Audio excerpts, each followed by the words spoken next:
Hola, mi nombre es Karen Mejía y hago parte de la tecnología de costos de análisis y presupuestos.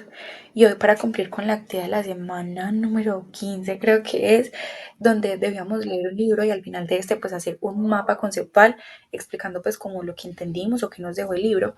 Yo elegí tomar el libro Padre Rico, Padre Pobre porque yo ya me lo había leído, aunque pues me lo leí hace varios días. Tuve que hacer unos, pues tuve que volver a leer unos resúmenes, coger el libro, darle otra leída por encimita, para pues como volver a ponerme bien en contexto del libro.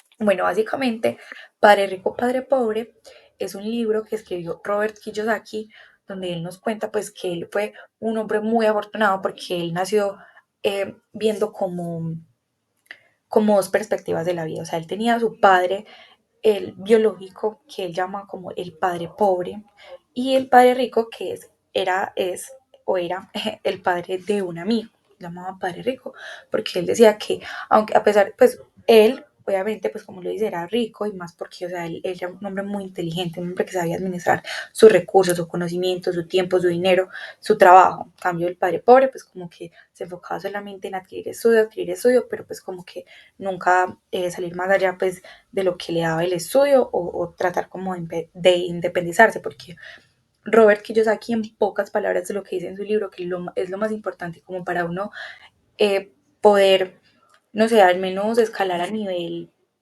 económico, ya o sea, cual sea que en el plano que su economía, o sea, a qué quiere lograr a escalar en su economía, él dice que lo más importante es la inversión. O sea, él nos propone muchos puntos, el conocimiento, todo, pero, o sea, la inversión de manera inteligente es como la clave para el éxito financieramente.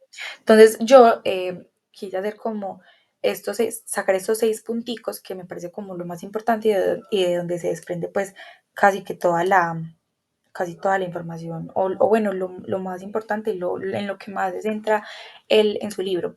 Por ejemplo, él relata pues este libro y pues como todas sus vivencias a través de muchas historias. Él empieza desde cuando era pequeño con su amigo, cuando se ponían pues como que los dos no eran, al menos Robert no era de mucho dinero, pero él creció en una escuela de gente que sí era de dinero porque justamente era como la que más cerca de la casa le quedaba, entonces pues como por facilidad lo metieron a ese colegio y el rodearse de esas personas lo hizo como tomar ese impulso para querer tener la vida del tipo de gente del que él se rodeaba. Entonces, desde ahí radica como la importancia de la educación financiera, o bueno, la importancia de la educación, porque él ponía, por ejemplo, de ejemplo a su padre pobre. Él decía que, o sea, tenía muchos títulos, pero pues nunca llegó a gran escala como su otro padre rico, que quizá no era como tan estudiado como lo era su padre biológico.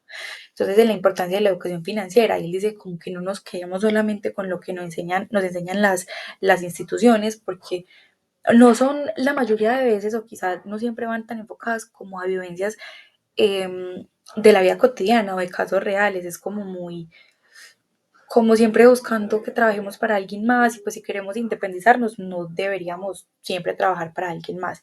También mencionaba como la carrera de la rata, que era lo que esperaba que siempre se hiciera, pues como en lo que caía la mayor parte de la gente, que es clase baja, pues clase media, porque, o sea, como que no sabían administrar bien su dinero, su tiempo, su educación. Entonces, ahí radica una buena importancia de la educación financiera, pues que viene importación de la educación. Cuando tengamos una buena educación, educarnos financieramente para saber qué hacer con nuestros recursos. Explicaba casi que lo más importante y a mí, pues esto, o sea, porque le abre mucho los ojos a uno. ¿Por qué? Porque él explica que un activo es algo que al adquirirlo, ese activo, o sea, como lo dice el nombre, nos va a generar ingresos. En cambio, un pasivo, que por ejemplo es un carro, que pues no todas las personas identifican el carro como un pasivo, sino como un activo. Y hoy en día es muy difícil explicar a alguien, por ejemplo, que una casa para conveniencia propia, pues como para vivir en ella, y un carro no son activos, sino pasivos. Aunque bueno, una casa se puede considerar como un activo porque, bueno, dejas de pagar arriendo y pues estás comprando tu casa, pero no en todos los casos.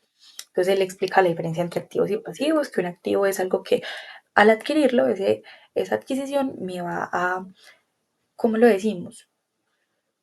Me va a dar pues me va a dar lo que, o sea, me va a reinvertir, bueno, o sea, me va a compensar, por decirlo así. En cambio, un pasivo es algo que me va a estar sacando más plática del bolsillo, por ejemplo, un carro, que es seguro, tecnomecánica, bueno, gasolina, los papeles al día, bueno, un montón de cosas que lo que está haciendo es sacar plata del bolsillo, a no ser de que utilices también como el medio de transporte para convertirlo en un activo.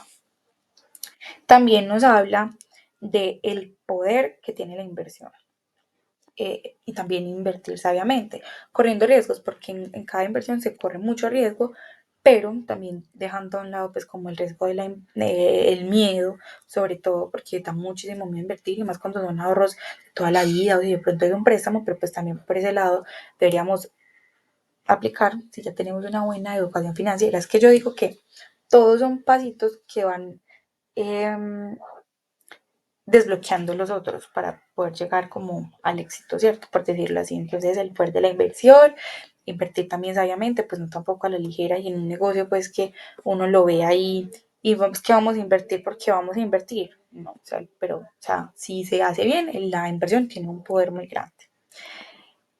También vamos a hablar del poder del trabajo, aunque por ejemplo Robert tiene y el padre que él llamaba Rico en su libro, tenía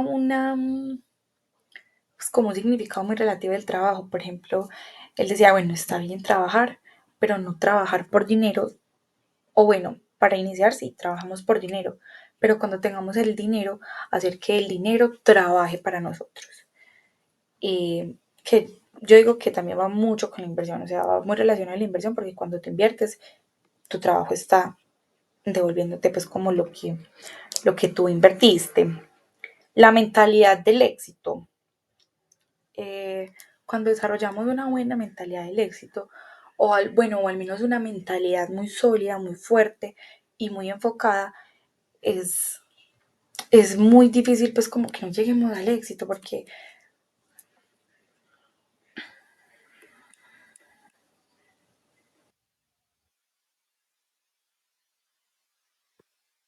bueno, porque cuando tenemos como esas bases tan sólidas de lo que es o sea, de lo que queremos lograr, o sea, vamos a estar como más enfocados en llegar al éxito. Y por último, el aprendizaje a través de los errores. ¿Por qué? Porque no siempre, o sea, se puede correr siempre o sea, se puede correr con buena suerte, pero lo más probable es que vayamos a fracasar. Pero lo más importante es que después del fracaso saquemos una enseñanza o bueno, al menos un aprendizaje que para el próximo, la próxima inversión, el próximo intento, el próximo negocio, el próximo lo que sea, ya tenemos una experiencia que fue un error, ya sabemos que al menos ese error no lo podemos volver a cometer o sabemos cómo trabajarlo para que no nos vuelva pues como a suceder, ¿cierto? Entonces, bueno, Padre Rico, Padre Pobre es un libro muy interesante que si el que lo sepa leer, el que lo sepa comprender, le va a sacar muchísimo provecho y el que también lo aplique, ¿cierto? El que también lo sepa aplicar. Es un libro muy bueno, muy completo y enseña muchísimas cosas que sí sirven pues como para una vida más cotidiana.